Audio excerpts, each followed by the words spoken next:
Assalamualaikum warahmatullahi wabarakatuh. Bismillahirrahmanirrahim. Alhamdulillahirabbil alamin wa bihi nasta'inu ala umuri dunya waddin. Wassalatu wassalamu ala sayyidil mursalin sayyidina wa maulana Muhammadin wa ala alihi wa ashabihi wa man tabi'ahum bi ihsanin ila yaumiddin. Qala rabbi shrah li sadri wa yassir li amri wahlul 'uqdatam min lisani yafqahu qawli. Rabbana iftah bainana wa baina qaumina bil haqqi wa anta khairul faatihin. Al-Fatihah.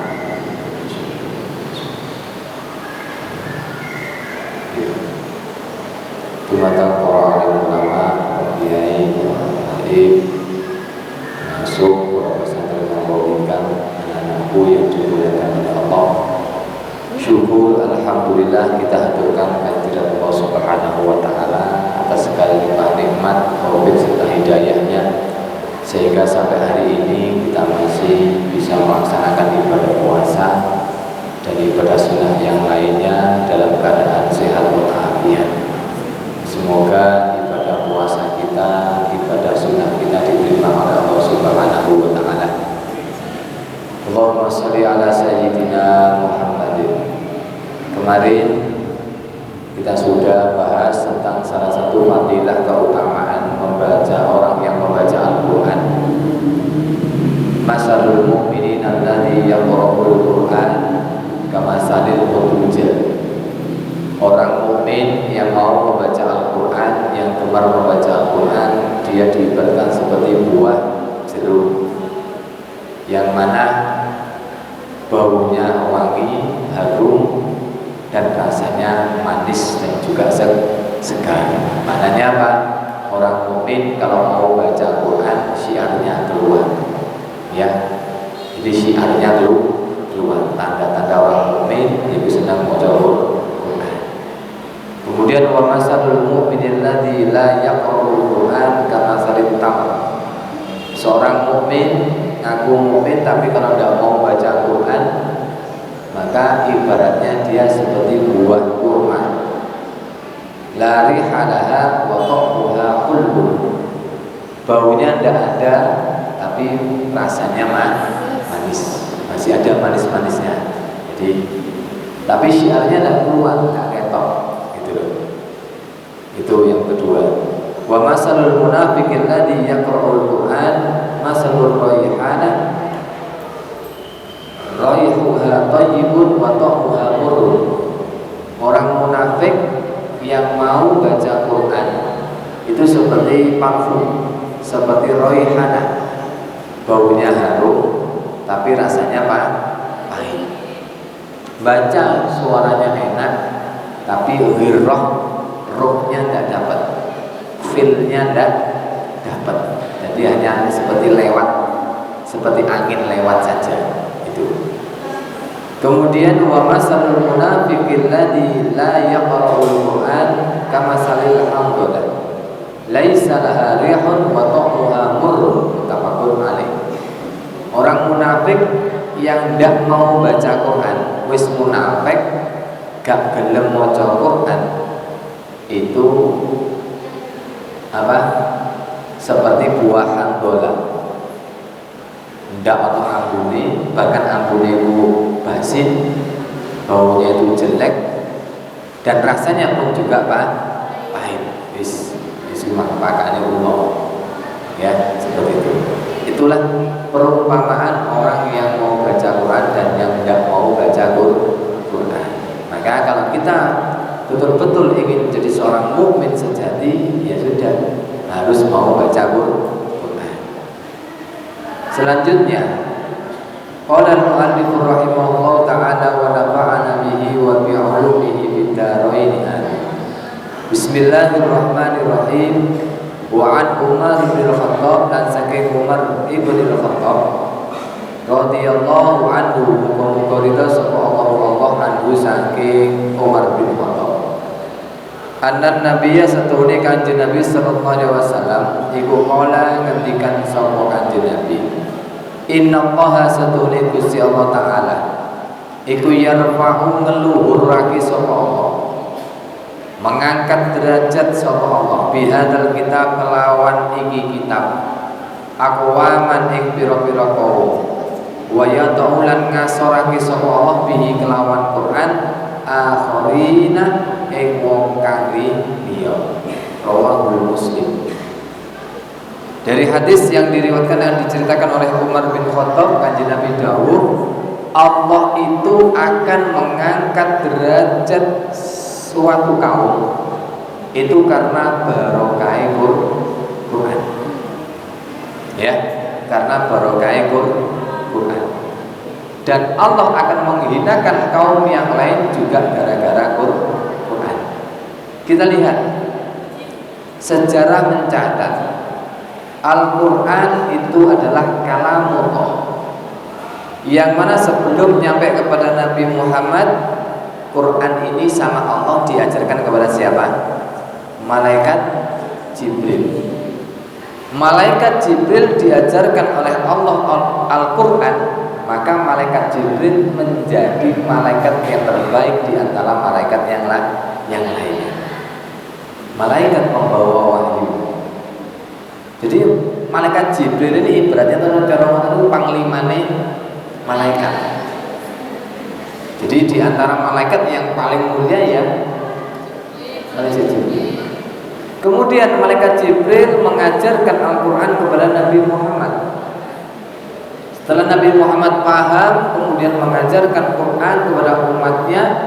Nabi Muhammad, Nabi yang dititipi Al-Quran, Nabi Muhammad pun menjadi Nabi yang terbaik. Ya, Nabi yang terbaik. Nabi Muhammad kemudian memahami Al-Quran. Setelah itu, setelah paham, setelah belajar dengan malaikat Jibril, Nabi Muhammad mengajarkan kepada umatnya. Ketika orang itu diberi Quran oleh Allah, orang itu paham Al-Quran, bacaannya bagus, hafalannya bagus, maka umat itu menjadi umat yang terbaik. Sehingga terungkap kuntum khaira ummatin ukhrijat linnas ta'muruna bil ma'ruf wa tanhauna 'anil munkar. Jadilah kalian ini umatnya Nabi Muhammad yang diberi Al-Quran, maka umatnya Nabi Muhammad menjadi umat yang terbaik. Jadi setiap makhluknya Allah yang diberi oleh Allah ini dititipi Al-Quran, maka kedudukannya itu sangat mulia. Maka beruntunglah kalian yang di sini ikut program tahfidzul Quran. Tolong dijaga hafalan.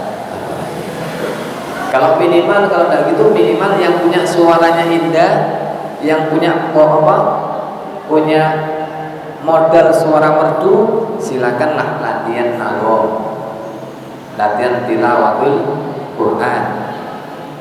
Iya sih suara kita yang baik. Kalau bisa Pak, santri itu betul-betul katanya Abi apa? Ready stock. Dikongkon kiroah, oke, jadi suaranya enak, dikongkon ceramah enak, dikongkon nyanyi, ngamen, ya iso. Ya, itu kalau seperti itu, hebat itu. Orang kiai ceramah, suaranya enak, lagi roh enak, jika sembarang kali roh enak, masya Allah itu ilmu nipis mumpuni, suaranya bagus, jika mau Quran enak. Bahkan kalau diselingi dengan lagu-lagu yang Islami, cocok ya mau sholawatan, makanya seperti itu. Ya, kalau bisa santri seperti itu, ya. Jadi hiasi diri kita ini dengan Al-Quran. Itu nanti. Kenapa? Karena Allah akan mengangkat derajat satu kaum gara-gara Quran dan merendahkan kaum yang lain juga gara-gara Quran. Maknanya apa? Ketika kita jadi umatnya Nabi Muhammad, dititip oleh Allah Al-Quran sebagai kitab suci kita, maka kita sebagai umat yang terbaik. Alhamdulillah. Wa ani bani Umar la saking Ibnu Umar radhiyallahu anhu. Anin Nabi saking kanjeng Nabi sallallahu alaihi wasallam qol dawuh sapa kanjeng Nabi la hasada illa bisnataini. La hasada ora ana den arane hasud, tidak disebut sebagai iri dengki. Ya, la hasada ora ana hasud, hasud iku maujud illa bisnataini ing dalam rong-rong. Maknanya apa? Kita boleh punya sifat dengki terhadap dua orang. Iri boleh. Sebetulnya iri tidak boleh, cuma ada pengecualian. Katanya kanjeng Nabi, kita boleh iri itu kepada dua orang. Siapa itu?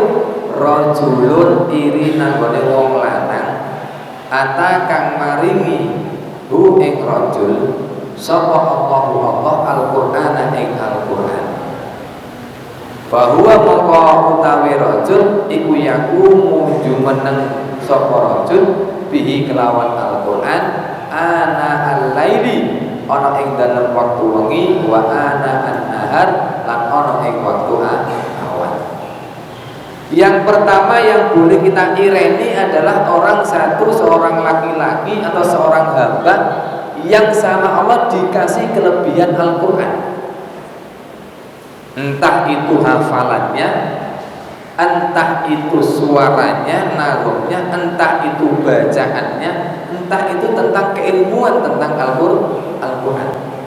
Yang mana dengan keilmuan ini kemudian orang ini tiap hari membaca Al-Quran, tiap hari mempelajari Al-Quran, setiap hari mengajarkan Al-Quran. Jadi ngiri kalau ahli Quran intinya.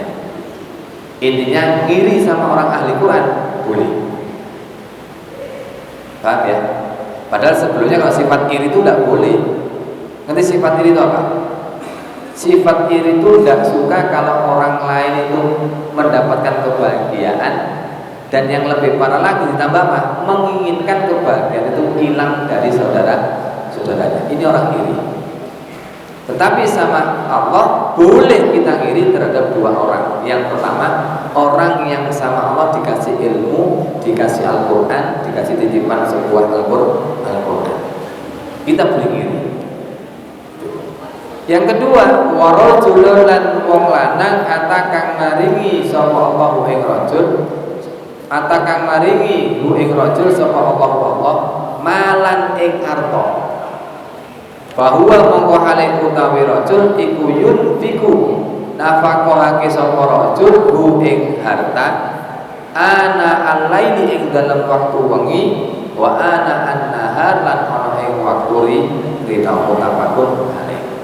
Yang kedua yang boleh kita ireni adalah kita boleh iri kepada orang yang dikasih oleh Allah dititipi harta, kemudian dengan harta itu orang ini berjuang di jalan Allah. Hartanya digunakan untuk berjuang di jalan Allah, disedekah nang masjid, disedekah nang nggone TPI, disedekah nang nggone anak yatim, disedekahkan kepada tetangga kanan kirinya. Paham ya? Maka kalau seperti ini berarti dengki kepada orang yang berbuat kebaikan itu boleh. Intinya apa? Kalau dalam tataran hidup, kalau orang itu ingin hidupnya nyaman, hidupnya tenang, katanya Rasulullah, kalau lihat urusan dunia, lihatlah orang yang di bawah kita. Kalau melihat urusan dunia, lihatlah orang yang di bawah kita.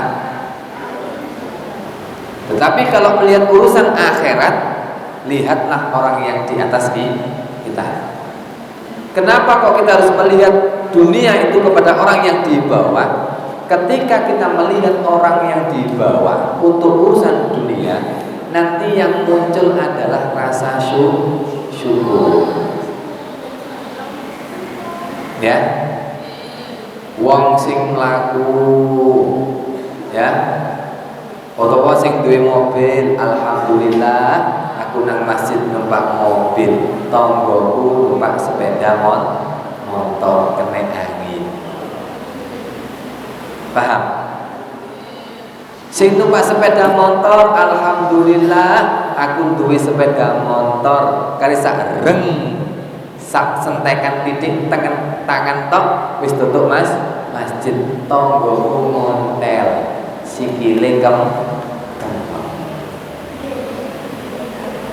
sing ngontel, alhamdulillah aku ngontel tonggoku mlaku budal nanggone masjid. Makanya sering terlambat. Paham ya? Sing mlaku, alhamdulillah aku sing iso mlaku. Kancaku wis pirang-pirang taun ndek dhuwur kasur, gak iso nang ndi loro. Sing loro, alhamdulillah aku masih loro dhuwur kasur, sing iso salat, iso poso, iso deres Quran. Tonggoku wingi balik mulai gak balik-balik. Apa? Meninggal dunia. Kalau kita melihat urusan dunia itu, lihat orang yang di bawah kita, ya, lihat orang yang di bawah kita, maka yang muncul pada diri kita adalah apa? Rasa syukur kita kepada Allah. Ya, alhamdulillah. Jangan dibalik. Kalau sampai melihat dunia itu lihat yang di atas, tidak akan pernah ada syukurnya. Ya, sing laku delok wong sing sepeda ontel, ya Allah enake wong iku. Akhirnya kena syukur iblis. Sing ontelan delok sepeda motor. Sing sepeda motor delok numpak mobil. Mobil sing Avanza delok Pajero. Sing Pajero delok pesawat dagang terus gini. Ngowos akhirnya itu. Karena syukure belas. Paham ya? Untuk urusan dunia, lihatlah orang yang di bawah. Biar apa? Biar timbul rasa syukurnya. Tapi kalau urusan akhirat, urusan ibadah, urusan kebaikan, lihatlah orang yang di atas kita. Paham? Biar apa? Timbul motivasi dan keinginan diri untuk berbuat kebaikan. Ya Allah, konco piku lho kaya cek pinter kapan aku iso kaya ngono? Ya Allah, wong iku lho kancaku lho wis sregep sekerja, sugih, loman. Kapan aku iso loman? Dadi lek ana wong loman gak gelem kalah, sapa aku gak gelem iki, gak iso aku kudu ngewangi rek. Aku kudu melok-melok. Akhirnya apa? Terlecut. Ya Allah, mbah iku lho umure wis 80. Tapi sik melok poso. Mosok aku sing ganteng gagah ngene gak poso. Ngono lho. Ya, Erza. Mosok sing umur 80 sik poso. Sing umur 80 wis tunu-tunu mlaku nggawa teken sik rajin nang masjid melok traweh. Aku sing meger-meger gak gelem sapa masjid. Rugi rek, Kak, budal dhisik aku. Lho, motivasi. Paham ya? Itu. Maka pentinglah ketika kita melihat urusan akhirat, lihatlah orang yang di atas kita. Biar apa? Biar kita ini termotivasi untuk ikut berbuat kebaikan. Nah, itulah. Ya. Jadi kalau orang Jadi kita boleh ngiri terhadap dua orang tadi itu. Satu orang kaya yang diberi oleh Allah harta, kemudian dengan hartanya ini orang ini dimungkinkan untuk ibadah kepada Allah. Yang kedua, orang yang dititipi oleh Allah ilmu, sebuah keilmuan, dengan keilmuannya ini orang ini mengamalkan keilmuannya. Kalian boleh ngirim. Jadi untuk ngirim bab dunia, bab keilmuan, bab akhirat, ibadah ngiriyo. Kapan aku hafal Quran? Kapan aku hafal Alfiyah? Dulu, ya. Balapan lu, apal piro, Bro? 50 lu, 50 rek. Gak iso, aku nututi piro? Tututi 100. Lu, dikontone. Saling balapan dan fastabikul khairat. Akhirnya apa? Berlomba-lomba dalam kebaikan. Boleh seperti itu.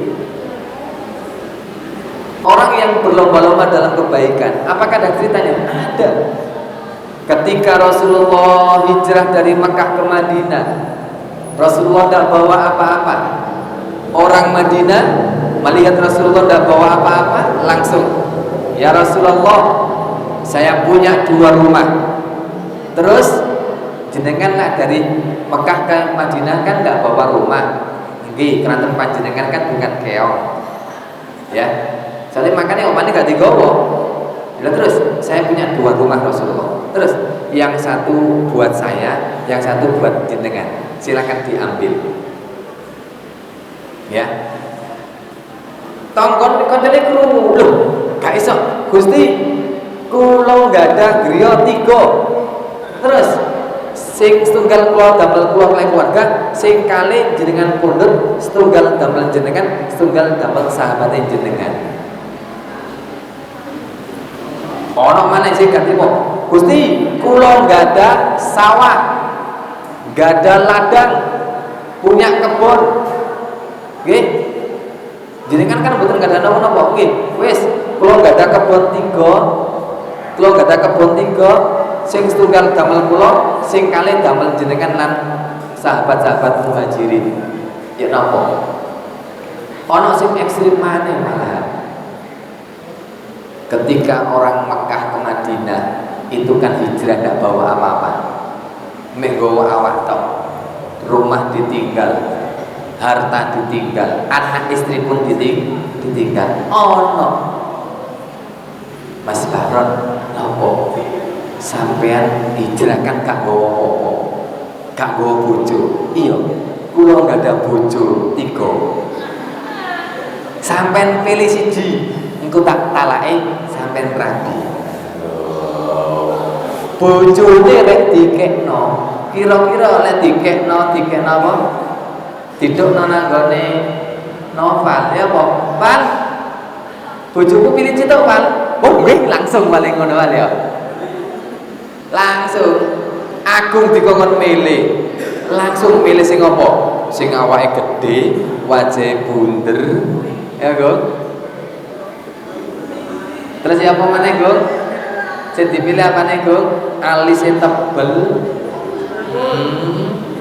Lambene tebel, ngono, Gung. Brengosen. Mosok brengosen. Ya.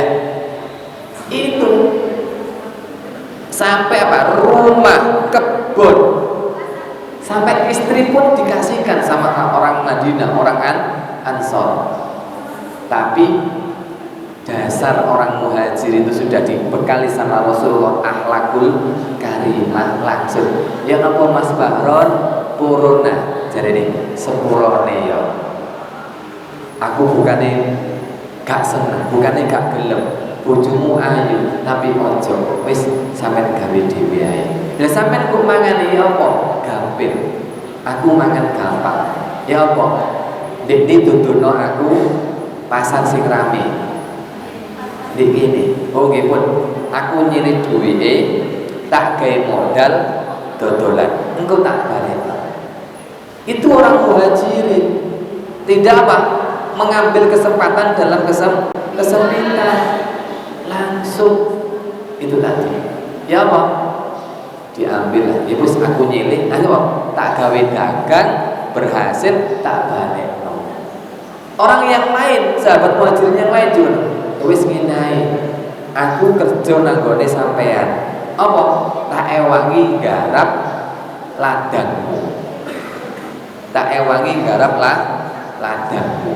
Oke, aku bayar ono. Utawa ada perjanjian namanya apa? Ada namanya muzaraah dan mukhabarah. Ya, seperti itu. Akhirnya ada bab muamalah. Wong Madinah sing duwe lahan, sing wong muhajirin sing bagian garap lahan. Kerjasama yang terbaik. Itulah orang itu kalau seperti itu. Boleh kalau seperti itu kita ngiri kepada mereka yang rela untuk berkorban demi saudaranya. Wis, itu ya. Wa anil Barra ibn Azib lan saking Barra bin Azib radhiyallahu anhu qala kana ana sapa rajulun wong lanang iku yaqra'u suratal kahfi iku yaqra'u maca sapa rajul suratal kahfi ing surat kahfi wa indahu lan iku ana ing sandinge rajul apa farasun jaran merbutun kang den taleni bisa tonaini kelawan tari loro fataghasyathu mongko ngeliputi ing rajul apa sahabatun mego baca alat mongko tumandang apa sahab tadnu iku parek apa sahab wa ja'alalan tumandang apa farasu jarane rajul iku yanfiruna melayu lumayu apa jaran minha saking sahab falamma asbaha mongko nalikane isu-isuan sapa rajul ata sowan sapa rajul an-nabi ing kanjeng Nabi sallallahu alaihi wasallam fadzakara mongko nyritakaken sapa rajul lahu maring kanjeng Nabi zalika ing mengkono-mengkono kejadian faqala mongko ngendikan sapa kanjeng Nabi tilkas sakinatu tilka utawi mengkono-mengkono sahab iku as-sakinatu rahmat tanazzalat kang temurun apa rahmat lil Quran krana Al-Qur'an muttafaqun alaih. Jadi sampai seperti itu. Kalau ada orang yang suka membaca suratul kahfi, Allah akan menurunkan rahmatnya kepada orang tersebut. Di dunia saja orang ini sudah diliputi oleh mega mendung, ya. Apalagi nanti di akhirat, maka suratul kahfi akan menjadi penolong kita. Suratul kahfi akan menjadi penenang kita. Makanya lek Jumat ketika kita baca surat kahfi, ojo meneng melomu muni tenanan. Paham ya? Yes. Ikulah. Jadi salah satu fadilahnya orang yang membaca surat kahfi, orang ini akan diberikan rahmatnya Allah Subhanahu wa ta'ala. Kalau sudah orang itu diberikan rahmat, maka apapun akan diberikan oleh Allah. Bahkan masuk surga pun itu juga gara-gara rahmati Gusti Allah. Makanya saya sering maca kahfi ya. Lek maca kahfi tok ae dapat rahmat apa maneh maca 30 juz gitu. Wa ani bin Mas'ud lan saking Ibnu Mas'ud radhiyallahu anhu muga-muga ridho sapa Allah anhu saking Ibnu Mas'ud kala ngendikan sapa Ibnu Mas'ud kala dawuh sapa Rasulullah sallallahu alaihi wasallam man utawi sapane wong qira'a kang maca sapa man harfan ing sak huruf min kitabillah saking kitabe Gusti Allah Al-Qur'an falahu mongko iku tetep keduwe man apa hasanatun kebagusan wal hasanatu lan utawi kebagusan bi asyri amsalihha kelawan 10 padane kebagusan la aqulu orang ngucap sapa ingsun alif lam mim harfun utawi alif lam mim iku harfun sak huruf bal balik alifun alif harfun siji huruf walamun lan lam utawi lam iku harfun siji huruf wa mimun lan utawi mim iku harfun siji huruf rawahu Tirmidzi. Orang yang membaca Al-Qur'an pahalanya dihitung itu bukan per juz, bukan per Quran, bukan per juz, bukan per ayat, bukan per kata, melainkan apa? Dihitung per huruf. Jadi kalau orang itu membaca Al-Quran, yang dinilai pahalanya ini bukan per kata, bukan per ayat, bukan per surat, tapi per huruf. Kemudian Nabi mengatakan alif lam mim harfan, bukan. Berarti alif lam mim itu bukan dihitung satu huruf, bukan dihitung satu kebaikan. Tapi apa? Alif dihitung satu huruf, lam dihitung satu huruf, mim dihitung satu huruf, dan per satu huruf satu kebaikan, dan satu kebaikan dikalikan 10. Berarti kalau baca alif lam mim diniati untuk baca Quran, pahalanya berapa? 30 kecekel tangan. A'udzu billahi minasyaitonir rajim. Bismillahirrahmanirrahim. Yasin. Shadaqallahul azim. 20 kecekel tangan. Ya, si. Kadang-kadang dengar apa? Toha melaku.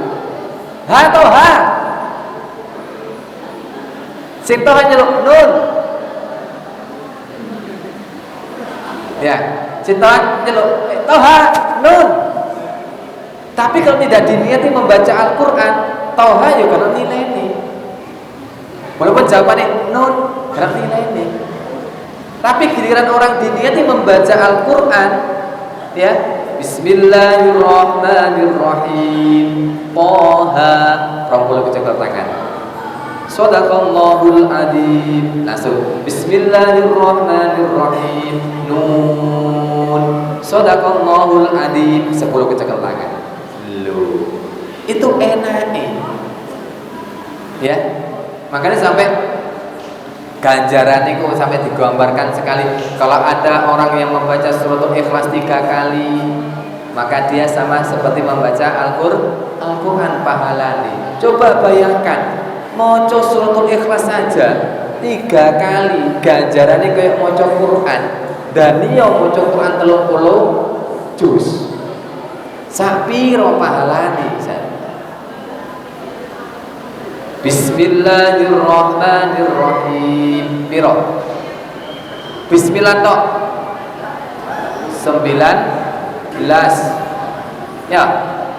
Ba, sin, mim, alif, lam, ha, alif, lam, ro, ha, mim, nun, alif, lam, ro, ha, ya, mim. 19. Jadi sampai Bismillahirrahmanirrahim 190 kebaikan kecekel tangan. Makanya eman nek sampean gak gelem mau maca Quran. Makanya akhirnya apa? Walaupun kita ini nantinya kita ini diciptakan oleh Allah sebagai hambanya Allah yang umurnya pendek, ya, yang umurnya pendek hanya sampai 60 hatta balagha sittina sana, ya, umurnya umatnya Nabi Muhammad itu dibatasi sampai 60 tahun untuk beribadah. Tapi ingat apa? Allah memberikan kehebatan, memberikan rahmatnya apa? Allah ini memberikan umur kita ini, ingin menjadikan umur kita ini umur yang sedikit tapi berkualitas. Umure swidak tapi amal ibadah koyo wong sing umure 1000 tahun. Apa maneh di bulan Ramadan? Syahrun fihi lailatun khairun min alfi syahr. Salah satu di bulan Ramadan ada satu malam, kalau malam itu kita gunakan untuk ibadah, maka nilai ibadah itu lebih baik daripada 1000 bulan. Bayang nolek bengi iku sampean moro deres Quran 30 juz. Ya. Bayang nolek sampean waktu malam itu, malam ini, andai kata hari ini malam ini, itu malam 17 Ramadan berarti apa? Nuzulul Quran. Siapa tahu kalau malam ini adalah malam Lailatul Qadar, ayo beres Quran. Jangan lewatkan. Ya, jangan dilewatkan. Ayo, malam ini kan malam 17 toh. Malam nuzulul Quran. Ya tak? 15. 16. Oh, 16. Sudahlah. Kita jadikan malam ini sebagai malam Lailatul Qadar. Ayo kita malam-malam ini sing wis wingi-wingi kelewatan, wis mungkin ya lek Lailatul Qadare meneh. Lek wis wingi ya apa sampean. Maka ayo mulai malam hari ini semangat untuk apa? Untuk ibadah golek Lailatul Qadar. Ini kalau Lailatul Qadar ya pinjaman oleh Lailatul Qadariyah. Apa? Deres Quran iki akeh ya. Lu satu huruf rek. Ya, Tosin. Apa maneh sampean macane Al-Baqarah. Masya Allah itu. Ya. Yes. Itulah hitungannya pahala di dalam Al-Quran dihitung per huruf, bukan per kata, bukan per ayat, bukan per juz, bukan per surat, bukan per Al-Quran buku. Tapi apa? Satu huruf dihitung satu kebaikan, dan satu kebaikan dikalikan 10. Wa ani Ibnu Abbas lan saking Ibnu Abbas radhiyallahu anhuma qala ngendikan sapa Ibnu Abbas qala dawuh sapa Rasulullah sallallahu alaihi wasallam innal ladzi utawi wong akeh laisa kang ora ana iku fi jaufi ing dalem kerongkongane halo apa syai'un suwiji-wiji minal Qur'an saking bacaan Qur'an. Kalau ada orang kerongkongannya tidak pernah basah gara-gara maca Quran, tenggorokannya tidak tahu dilewati bacaan Al-Quran, ingat orang yang seperti itu kalbaitil khorib, seperti rumah kosong, kosong. Bisa dibayangno, lek ana omah gedhe, magrong-magrong, masih apik tapi lek kosong. Kira-kira sing manggoni sapa? Gendruwo. Ya kan? Yukunti. Ya, yukunti. Bulik gombel. Dituyul. Makhluk-makhluknya Allah yang lain yang akan menempati. Ya. Itulah. Kalau rumah saja tidak pernah dibacakan Al-Quran, kalbaitil khorib, seperti rumah kosong. Kalau rumah itu kosong, yang nempati ini adalah hantu. Jadi lawan arek kok senengane kelebon jin, kelebon setan. Berarti tutuno sampean iki gak tahu beres Quran. Ono arek wedok kok gampang kena mahabbah. Nah, kuwi hitungane apa wingi? Siapa lah wingi rek? Apa? Sentuhlah dia tepat di dadanya, di hatinya. Ambil waca donga apa? Aja dituturno, kok dituturno bahaya kok diwaca. Lek diwaca agung bahaya kok. Ketika itu, lek ana arek wedok kok gampang kena mahabbah, ketara, berapa? Hatinya kosong, pribadinya kosong, gak tahu digawe terus paham ya? Di situ. Rumahnya ini kosong, lek rumah itu kosong, dipanggoni gendruwo. Makanya ayolah apa? Jadilah kita ini orang yang lesan kita, tenggorokan ini selalu dilewati Al-Quran. Paham ya? Makanya eman sekali. Makanya gue bang, lewis ya. Innal ladzi laisa fi jawfi syai'un minal Qur'an kal baitil khorib. Kalau ada orang santri kok gak tahu nulis Quran, ya Pak Ibu maaf. Wan Abdillah ibni Amr wallahu a'lam. Ayo semangat untuk terus Qurannya, semangat untuk baca Qurannya, semangat untuk belajar Al-Quran. Bukan hanya belajar tajwid saja, bukan hanya belajar sifatul huruf saja, tapi apa? Semuanya ilmu-ilmu yang berhubungan dengan Al-Quran kita pelajari, mulai dari ilmu alatnya, ilmu nahwunya, ilmu sorofnya, ilmu tafsirnya, ilmu balaghahnya, manteknya, semuanya kita belajar. Okay? Biar apa?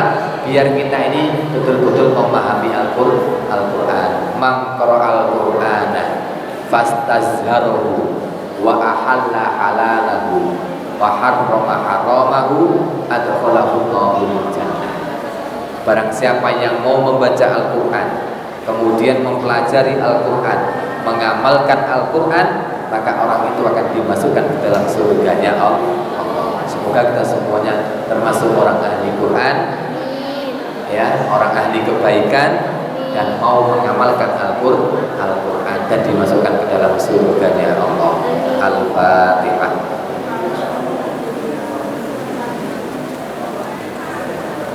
Rabbi fanfa'na bi barakatihi wa linal husna bi hurmatihi wa amitna fi tariqatihi wa mu'afatihi minal bidah.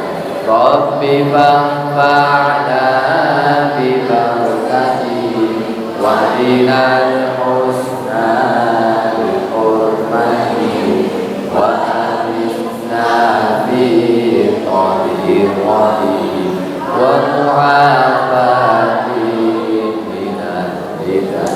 Rabbi fanfa'na bi barakatihi wahdinal husna bi hurmatihi wa amitna bi tariqatihi wa mu'afatihi minal bidah.